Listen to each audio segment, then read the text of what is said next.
Perbankan satu persatu mulai runtuh, dan masyarakat mulai kehilangan kepercayaan terhadap perbankan. Banyak orang berbondong-bondong untuk menarik uangnya dari bank dan membuat bank kolaps. Apakah kripto lebih aman dari bank? Dan apakah Bitcoin mendapat keuntungan dari runtuhnya bank-bank tersebut? Nanti kita akan bahas secara teknikal juga ya, tapi sebelum itu saya minta tolong untuk like dan subscribe dulu. Cepet kok, cuma 3 detik, supaya kalian gak ketinggalan infonya, dan saya doakan semoga trading maupun investingnya berjalan lancar. Selamat datang di channel Cuan Kripto bersama saya Nico. Di sini tempatnya kita ngebahas segala hal tentang kripto tanpa adanya bias dan dorongan dari pihak manapun. Jangan lupa untuk komen juga ya untuk masuk ke pengundian giveaway membership Cuan Kripto. Di grup kita ngebahas ada banyak koin. Sekaligus saya juga sharing entry kapan saya masuk market. Dan tanpa panjang lebar lagi, langsung aja kita masuk ke analisisnya. Pertama itu kita bahas dari CPI kemarin ya, yang turunnya lumayan bagus, dan juga tadi malam ada rilis data PPI. Kedua data ini menunjukkan hasil yang cukup bagus, menandakan inflasi perlahan udah bisa ditekan. Tapi dari kebijakan The Fed yang agresif menaikkan suku bunga udah mulai kelihatan banyak korban. Gak cuma ekonomi yang terdampak dari kenaikan suku bunga, tapi bank juga terdampak. Sebelumnya itu SVB yang kolaps, dan baru-baru ini Credit Suisse yang sedang bermasalah. Credit Suisse ini juga sama kasusnya seperti SVB, yaitu bank run. Bank run itu terjadi ketika ada banyak nasabah mengambil uangnya secara bersamaan, tetapi bank nggak punya cukup dana untuk mengcover itu. Kebanyakan aset bank itu ada di surat hutang ya, dan surat hutang yang kita tahu belakangan ngasih bunga yang nggak sebanding daripada suku bunga acuan The Fed. Kebanyakan saham perbankan itu lagi drop, dan dropnya itu cukup parah banget. Dropnya saham perbankan itu karena ditakutkan bank-bank ini akan kolaps. Per video ini dibuat, Credit Suisse sahamnya turun 30%, mencapai all-time low. Kolapsnya SVB itu nyamber ke bank lain ya, dan bank run seperti ini tuh juga pernah terjadi di tahun 1907. Keadaannya pada kali itu mirip sama keadaan ekonomi sekarang. Awalnya itu karena masyarakat panik saat keadaan ekonomi yang gak jelas. Jadi banyak orang itu menarik uangnya dari bank. Pada kali itu membuat salah satu bank kolaps dan menular ke bank lain. Hal ini juga disampaikan oleh tweetnya Michael Burry. Kalau teman-teman tahu film The Big Short, pasti tahu Michael Burry siapa ya. Beliau merupakan salah satu orang yang untung besar dari krisis 2008 dengan mengambil posisi short dari saham-saham yang lagi booming. Dia menjelaskan pada tahun 1907 Knickerbocker Trust failed dan membuat kepanikan. Kepanikannya menular sampai dua bank lain ikut kolaps. Ketika terjadi bank run ke bank yang sehat yaitu JP Morgan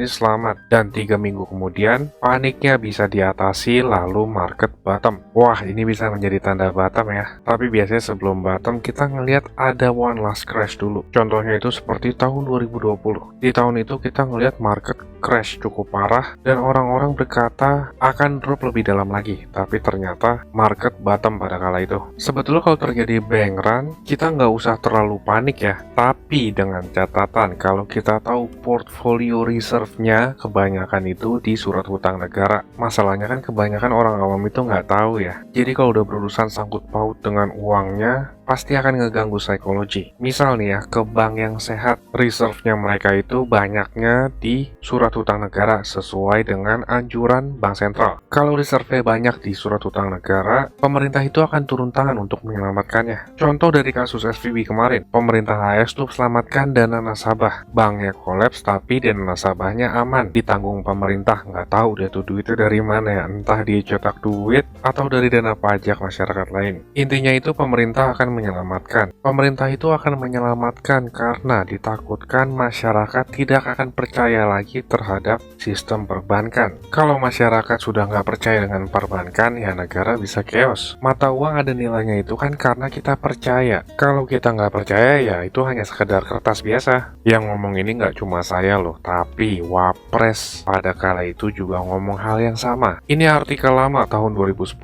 di kala pemerintahan SBY Budiono. Artikel yang saya kutip dari Republika ini berkata, Wapres kepercayaan adalah faktor penting untuk nilai mata uang. Kalau kita buka isinya dan scroll ke bawah, di sini sebutkan Budiono mengatakan, beliau merupakan Wapres pada kala itu ya, nilai mata uang ditentukan oleh kepercayaan terhadap mata uang itu sendiri. Tanpa adanya kepercayaan, Rp1.000 hanya tinggal selembar kertas dengan nilai tak besar atau hanya sekeping logam. kata dia. Kalau menurut teman-teman setuju gak? Tulis di kolom komentar ya. Dan dari keadaan belakangan ini sebenarnya apa kita lebih aman untuk simpan uang kita di kripto daripada mata uang? Jawabannya bisa iya, bisa enggak. Karena di kehidupan sehari-hari itu masih banyak orang yang percaya terhadap mata uang dan nggak mengerti tentang kripto. Dan teman-teman juga nggak pengen kan saat teman-teman butuh untuk membeli sesuatu tapi nilainya nggak menentu. Nggak menentunya itu karena aset kripto volatil. Hari ini mungkin harganya 10.000, tapi besok itu belum tentu 10.000 juga. Bisa jadi besok 15.000 atau malah besok jadi 8.000. Walaupun mata uang juga bisa terjadi hal demikian. Contohnya, misal di negara yang terjadi hyperinflasi. Di negara yang terjadi hyperinflasi itu harga barang hari ini dan besok udah pasti jauh berbeda. Atau misalkan di negara yang terjadi krisis. Seenggaknya nggak ada salahnya ya kita menyimpan beberapa persen aset kita itu di kripto. Di kripto kita punya kendali penuh terhadap aset kita, berbeda dengan perbankan. Yang terakhir itu kita ngelihat SVB dibantu oleh pemerintah, tapi bank konvensional yang bekerja sama dengan kripto yaitu Silvergate dan juga Signature sama sekali nggak diselamatkan. Yang terparah itu Signature Bank. Signature Bank itu diketahui belakangan sengaja dibikin hancur oleh pemerintah. Kalau kita ngelihat tweetnya Nick Carter,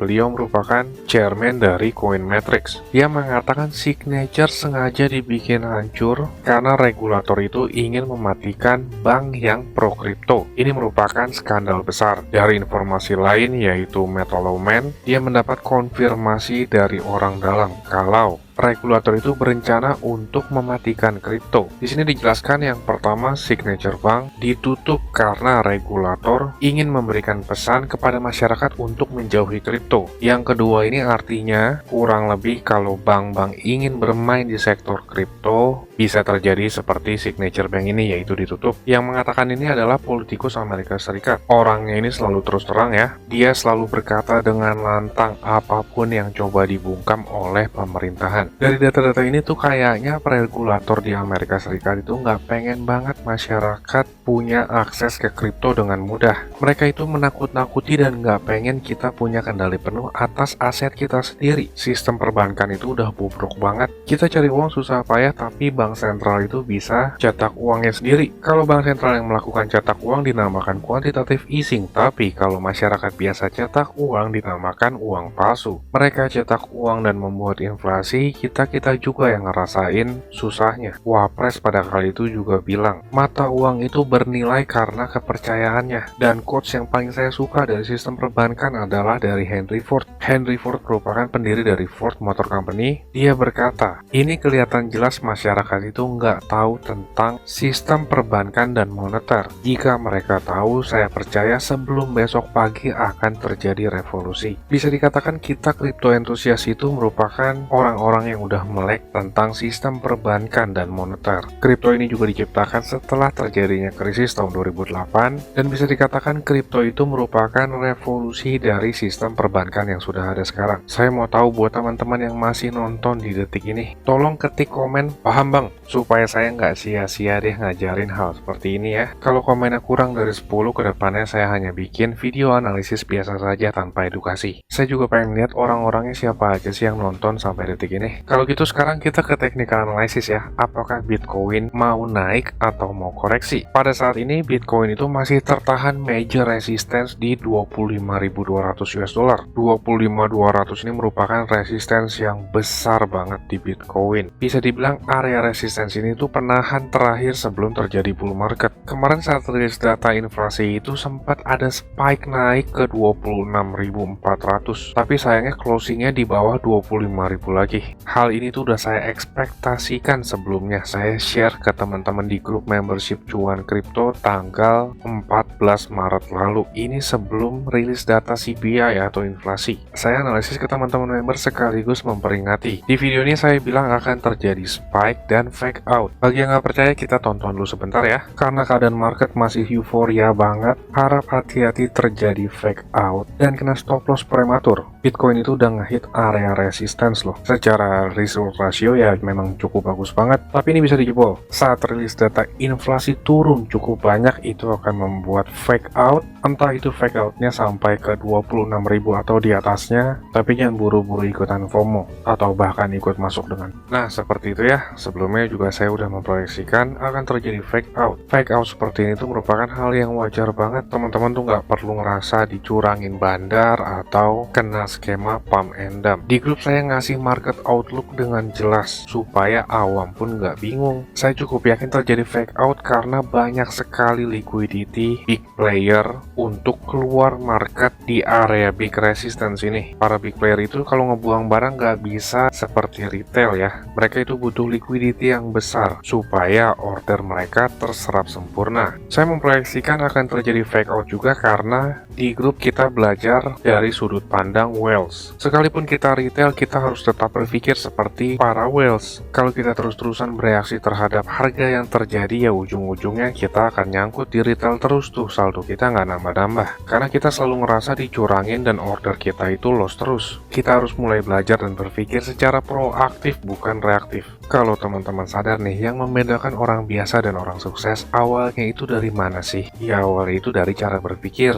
Toh semua kita manusia sama kok, sama-sama mempunyai 24 jam. Jadi kalau teman-teman pengen sukses, pertama itu mulai dari cara berpikir. Karena dari cara berpikir itu menentukan perbuatan apa yang akan kita lakukan selanjutnya. Dari perbuatan tersebut akan menjadi kebiasaan, dan kebiasaan akan menentukan masa depan kita. Kita lanjut balik ke Bitcoin nih. Di Bitcoin ada numpuk banyak resistance di 25.200-an. Kalau kita naik ke time frame lebih besar, yaitu weekly time frame, di 25.200-an itu terdapat 200 weekly moving average. Lalu pada saat ini juga terdapat ada 50 weekly exponential moving average sekaligus struktur market resistance. Jadi ada 3 level resistance yang numpuk di area 25.000 ini. Sekarang itu masih hari Kamis, masih bisa terjadi banyak hal sampai penutupan weekly closing. Yang perlu kita perhatikan di sini adalah area 25.200 sampai 25.300. Karena jika terjadi weekly closing di atas 25.200 atau daily closing deh ya, di atas 25.200